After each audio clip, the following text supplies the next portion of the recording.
السلام عليكم ورحمة الله وبركاته. ببيضة واحدة هنعمل بيها كيكة الطفولة أو كيكة النايتي، طبعا كلنا بنحبها. هنبدأ مع بعض.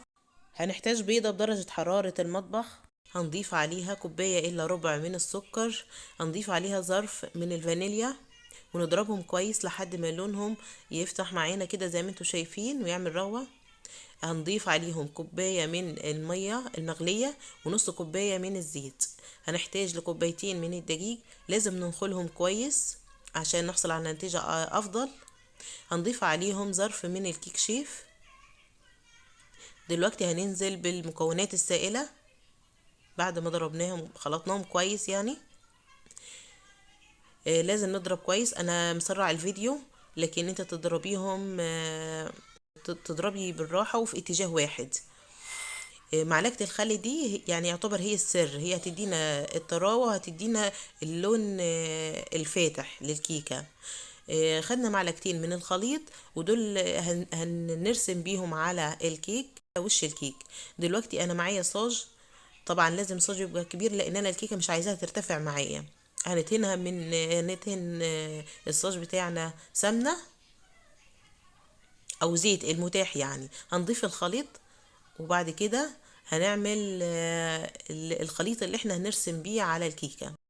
ولو كملت الفيديو معايا لحد هنا انزلي بقى في التعليقات وصلي على النبي عليه افضل الصلاة والسلام، وشجعوني باللايك علشان استمر. يلا قولي لايك الماما. ضفنا عليه معلقة واحدة من الكاكاو،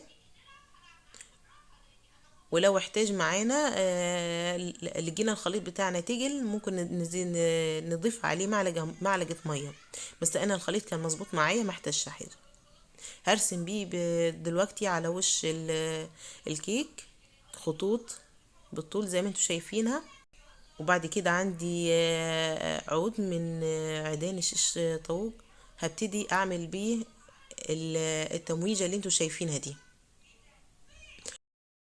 هدخله فرن سخن مسبق على درجة حرارة 180، هيقعد معايا 25 دقيقة وهيطلع معايا. هسيبه يبرد شوية، بعد كده هبتدي أشكله. أي نوع مربى متوفر عندي. أنا اللي كان متاح عندي مربى تين.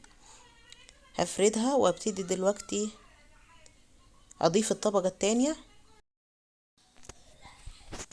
دلوقتي بقى هقطعهم، بس أنا مقطعة قطع كبيرة زي قطع الجاتو. انت ممكن تصغر القطع فهتعمل معاكي كمية أكبر.